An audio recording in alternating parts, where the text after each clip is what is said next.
hello and welcome to ET Exclusive. 1000 కోట్లే లక్ష్యంగా బరిలోకి దిగుతున్న బన్నీకి అనుకోని సవాళ్లు ఎదురవుతున్నాయి. పుష్ప 2కు ఊహించని అడ్డంకులు వస్తున్నాయి. మరి వాటిని అల్లు అర్జున్ ఎంతవరకు అధిగమించగలరు? అసలు బన్నీకి ఎదురైన ఆ సవాళ్లేంటి? పుష్ప 2 షూటింగ్ అప్డేట్స్ ఏంటి? అనుకున్న సమయానికి వస్తుందా లేదా? అసలు బన్నీ ముందున్న అడ్డంకులేంటి? అవన్నీ ఎక్స్క్లూజివ్ స్టోరీలో చూసేద్దాం. అలా వైకుంఠపురంలో నుంచి అల్లు అర్జున్ కు మహర్దశ నడుస్తున్నట్లుంది. ఆ సినిమా ఏకంగా 150 కోట్లకు పైగా షేర్ కేవలం తెలుగులోనే సాధించింది. ఇక ఆ తర్వాత పుష్పతో పాన్ ఇండియన్ స్టార్ అయిపోయారు బన్నీ.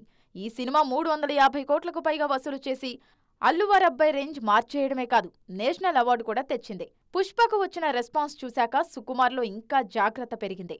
అందుకే ఒక్కో ఫ్రేమ్ శిల్పంలా చిక్కుతున్నారు. ఈ క్రమంలోనే పుష్ప 2 షూటింగ్ అనుకున్న దానికంటే కాస్త ఆలస్యం అవుతుంది. ప్రస్తుతం RFCలో జరుగుతున్న షెడ్యూల్ 2 రోజుల్లో పూర్తి కానుంది. శివరాత్రి తర్వాత వైజాగ్లో కొత్త షెడ్యూల్ మొదలు కానుంది. అక్కడే రష్మిక టీంతో జాయిన్ కానున్నారు. పుష్పలో రష్మిక మందన కేవలం పాటలు, కొన్ని సీన్స్కే పరిమితమైన సీక్వెల్లో మాత్రం శ్రీవల్లి పాత్ర ఆసక్తికరంగా ఉండబోతోంది. ముఖ్యంగా పుష్ప 2 మలుపు తిరిగేదే శ్రీవల్లి పాత్రతో అని తెలుస్తోంది. వైజాగ్లోనే బన్నీ, రష్మికపై ఓ పాట చిత్రీకరించనున్నారు సుకుమార్. ఎట్టి పరిస్థితుల్లో ఆగస్టు 15కు రావాల్సిందే అనే పట్టుదలతో పనిచేస్తున్నారు దర్శక నిర్మాతలు.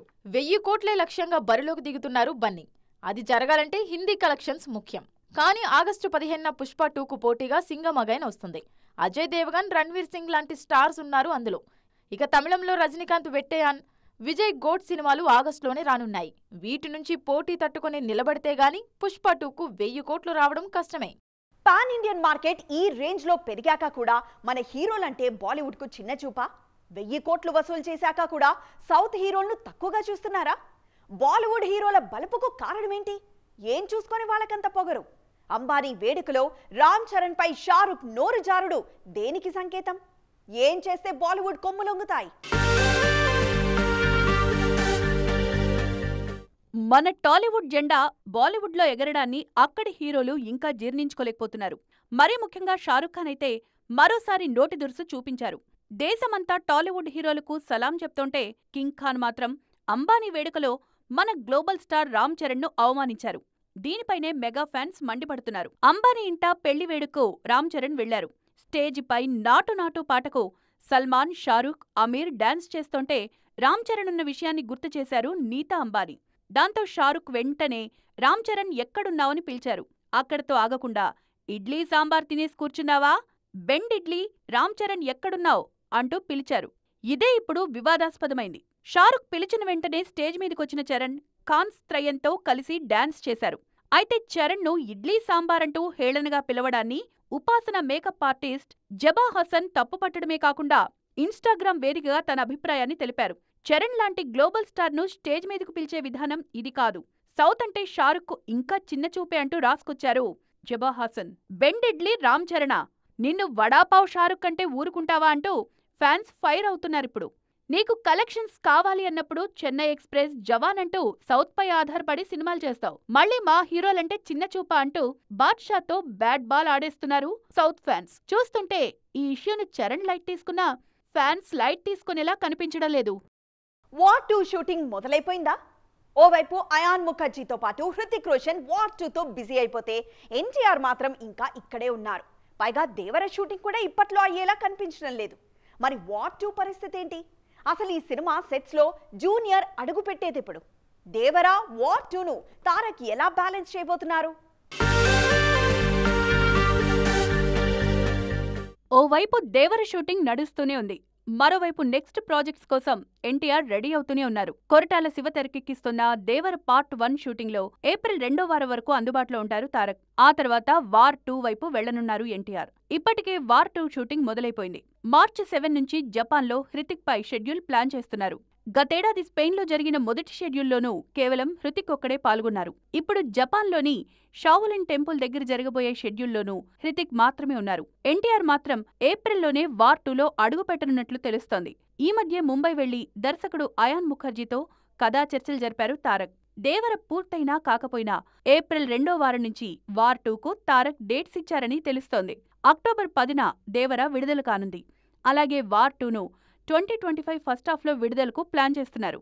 దేవరా వార్ 2 పూర్తయ్యాకే ప్రశాంత్ నీల్ సినిమా సెట్స్ పైకి రానుంది. ఆలోపు సలార్ 2 పూర్తి చేయాలని చూస్తున్నారు నీల్. మరి ఒకేసారి ఇన్ని సినిమాలు ఎన్టీఆర్ ఎలా బ్యాలెన్స్ చేస్తారో చూడాలి. సమంత టాలీవుడ్ రీఎంట్రీకి రంగం సిద్ధమైందా? ఏడాది లీవ్ కావాలని చెప్పిన శామ్ మళ్ళీ ఇన్నాళ్ల తర్వాత తెలుగు ఇండస్ట్రీకి రాబోతున్నారా? దీనికోసం సెపరేట్ గా గ్రౌండ్ ప్రిపేర్ చేసుకుంటున్నారా?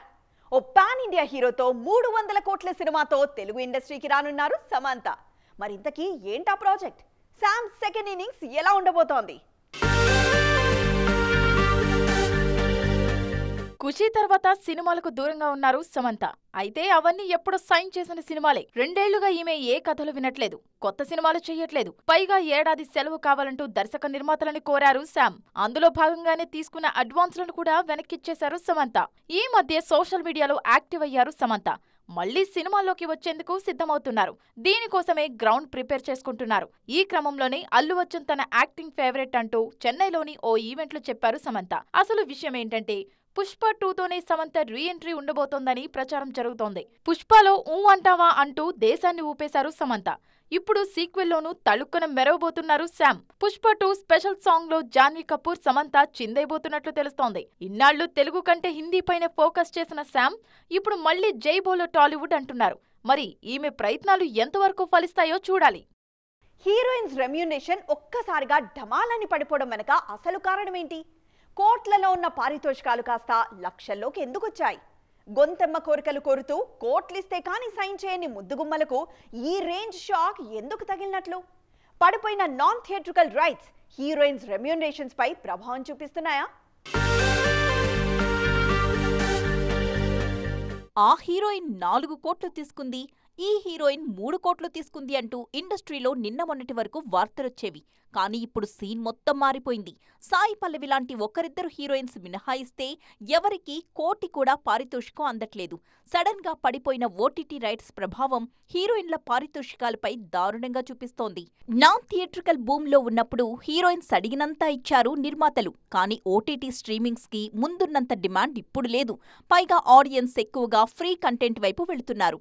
దాంతో non theatrical saleable heroines market పడిపోయింది. అందుకే తమన్నా, కీర్తి సురేష్, కాజల్, రాశీ ఖన్నా లాంటి బ్యూటీస్ ఓటీటీలోనూ కనిపించట్లేదిప్పుడు. కరోనా టైంలో స్టార్ హీరోయిన్స్ అంతా ఓటీటీ వైపు వెళ్లారు. కానీ ఇప్పుడు డిజిటల్ మార్కెట్ దారుణంగా పడిపోయింది. ముందులా రైట్స్ సేల్ అవ్వట్లేదు.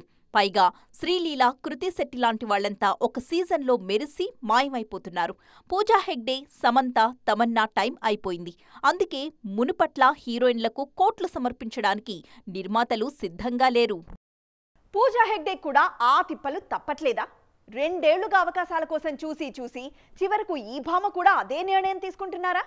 వెండి తెరపై పూజా హెగ్డేను చూస్తామా? చూసే ఛాన్స్ ఉందా లేదా? ఆమె తీసుకున్న ఒక్క నిర్ణయం పూజా కెరియర్ను ఎటువైపు తీసుకెళ్లబోతోంది? అసలు పూజా తీసుకున్న ఆ నిర్ణయం ఏంటి? ఇండస్ట్రీస్లో ఈ రోజున్న డిమాండ్ రేపుండదు హీరోయిన్లకు. వాళ్ల కెరీర్ 3 నాళ్ల ముచ్చటగానే ఉంటుందనడానికి పూజా హెగ్డేనే నిదర్శనం. 2 ఏళ్ల కింది వరకు ఫుల్ బిజీగా ఉన్న పూజా ఇప్పుడు బాగా ఖాళీ అయిపోయారు. చేతిలో ఉన్న గుంటూరు కారం, జనగణమన లాంటి సినిమాలు చేచారడం, గాంజా శంకర్ ఆగిపోవడంతో పూజా కెరీర్ పూర్తిగా డౌన్ అయిపోయింది. తెలుగు, తమిళం, హిందీ ఇండస్ట్రీతో పనిలేదు. ఎక్కడా పూజాకు ఒక్క ఆఫర్ కూడా రావట్లేదు ఇప్పుడు. దాంతో డిజిటల్ వైపు అడుగులేస్తున్నారు ఈ బ్యూటీ. గతంలో చాలా మంది హీరోయిన్లు ఇదే చేశారు. ఇప్పుడు పూజా హెగ్డే సైతం ఓటీటీనే నమ్ముకుంటున్నారు.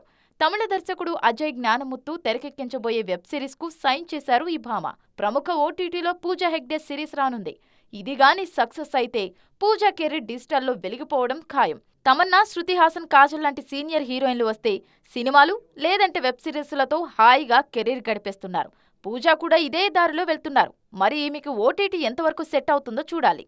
ఇది ఈ రోజు ఈటీ ఎక్స్క్లూజివ్. మరిన్ని ఎక్స్క్లూజివ్ స్టోరీస్ తో మరోసారి కలుద్దాం. అప్పటి వరకు చూస్తూనే ఉండండి టీవీ 9.